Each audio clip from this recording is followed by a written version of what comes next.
Friends, welcome back to my channel. ఈరోజు చాలా సింపుల్గా బెండకాయ కర్రీ చేసే ఒక సింపుల్ ప్రాసెస్ని చేసి చూపించబోతున్నానండి. ఈ కర్రీని అన్నంలోకి తిన్నా, చపాతీలోకి తిన్నా, బిర్యానీలోకి గ్రేవీగా తిన్నా కూడా చాలా బాగుంటుందన్నమాట టేస్ట్. ఇప్పుడు ఎలా చేయాలో చూసేద్దాం రండి. ఇక్కడ నేను ఒక 400 గ్రామ్స్ దాకా బెండకాయల్ని తీసుకున్నానమాట. ఇలా చిన్న చిన్న ముక్కలుగా కట్ చేసి తీసుకున్నాను. వీటిని ఒక ప్యాన్ పెట్టి అందులోకి 2 టేబుల్ స్పూన్ల ఆయిల్ వేసి ముందుగా కట్ చేసి పెట్టుకున్న బెండకాయ ముక్కల్ని కూడా వేసి హై ఫ్లేమ్లోనే 2 నుంచి 3 నిమిషాలు బాగా ఫ్రై చేసి తీసుకోండి. ఇప్పుడు చూసారు కదా, ఇలా మంచిగా ఫ్రై చేసుకున్న తర్వాత ఇలాగ మంచిగా ఫ్రై చేసుకోవడం వల్ల ఏమవుతుందంటే కర్రీ కూడా తొందరగా కుక్ అవుతుందన్నమాట. మంచి టేస్ట్ కూడా యాడ్ అవుతుంది బెండకాయని ఇలా ఫ్రై చేసి తీసుకుంటే. లేదంటే జిగురు జిగురుగా ఉంటుందన్నమాట కర్రీ. ఇలా ఫ్రై చేసి తీసుకున్న తర్వాత వీటిని ఒక ప్లేట్లోకి తీసి పక్కన పెట్టుకోండి. ఇప్పుడు అదే కడాయిలో ఇంకో 2 టేబుల్ స్పూన్ల ఆయిల్ వేసి అందులోకి జీలకర్ర, పోపు గింజలు మొత్తం అన్నీ అన్నమాట వేసుకొని సన్నగా కట్ చేసి పెట్టుకున్నటువంటి ఉల్లిపాయ ముక్కలు కూడా వేసి ఒక 2 నిమిషాలు ఫ్రై చేసుకున్న తర్వాత పచ్చిమిర్చి ముక్కలు కూడా వేసి బాగా ఫ్రై అయిన తర్వాత ఇప్పుడు ఇందులోకి కరివేపాకు ఒక 2 రెబ్బలు వేసి ఎండుమిరపకాయలు కూడా వేసి బాగా ఫ్రై చేసుకోండి. ఇలా కరివేపాకు, ఎండుమిరపకాయలు వేసి ఫ్రై చేసుకున్న తర్వాత ఇందులోకి ఫ్రెష్గా దంచి పెట్టుకున్నటువంటి అల్లం వెల్లుల్లిపాయ పేస్ట్ కూడా వేసి మంచిగా ఫ్రై చేసుకోండి. ఈ అల్లం వెల్లుల్లిపాయ పేస్ట్లోంచి పచ్చివాసన అనేది పోయేంత వరకు బాగా ఫ్రై చేసుకోండి. ఇక్కడ మంచిగా ఫ్రై అయిన తర్వాత నేనైతే ఇక్కడ టమాటా పేస్ట్ తీసుకున్నాను అనమాట. మీరు అదే ప్లేస్లో సన్నగా కట్ చేసి పెట్టుకున్న టమాటా ముక్కల్ని కూడా యాడ్ చేసుకొని ఇందులోకి టమాటాలు వేసిన తర్వాత పసుపు, ఉప్పు వేస్తే తొందరగా మగ్గుతాయి అన్నమాట. టమాటాలు వేసి బాగా మగ్గించుకోవాలి మూత పెట్టి.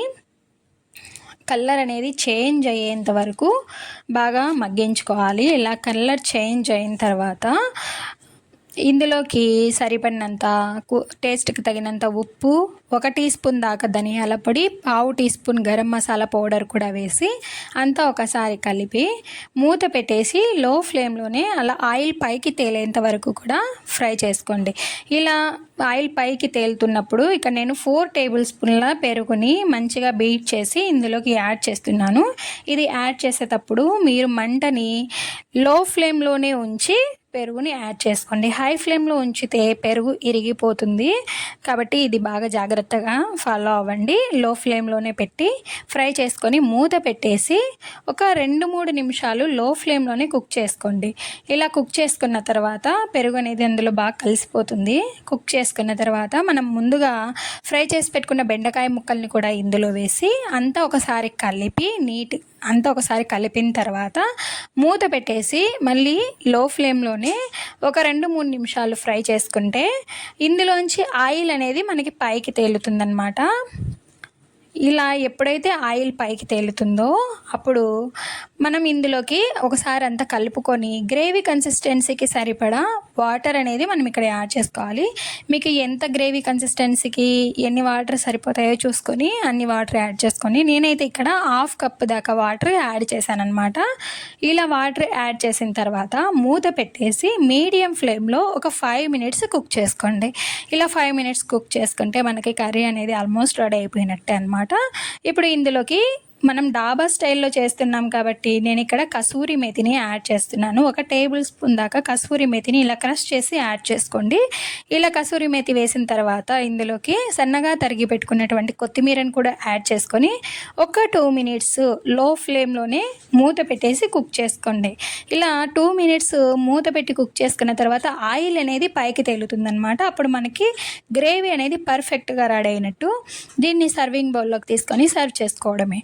టేస్ట్ అయినా స్ట్రక్చర్ అయినా చాలా బాగుంటుంది. బెండకాయ చాలామందికి ఇష్టం ఉండదు కదా. ఇలా ఒక్కసారి నేను చెప్పిన విధంగా ట్రై చేసి చూడండి, మీకు కూడా తప్పకుండా నచ్చుతుంది. ట్రై చేసిన తర్వాత మీకు ఎలా వచ్చిందనేది నాకు కామెంట్లో చెప్పండి. Thanks for watching. ఇలాంటి వీడియోస్ కోసం మన ఛానల్ని సబ్స్క్రైబ్ చేయండి.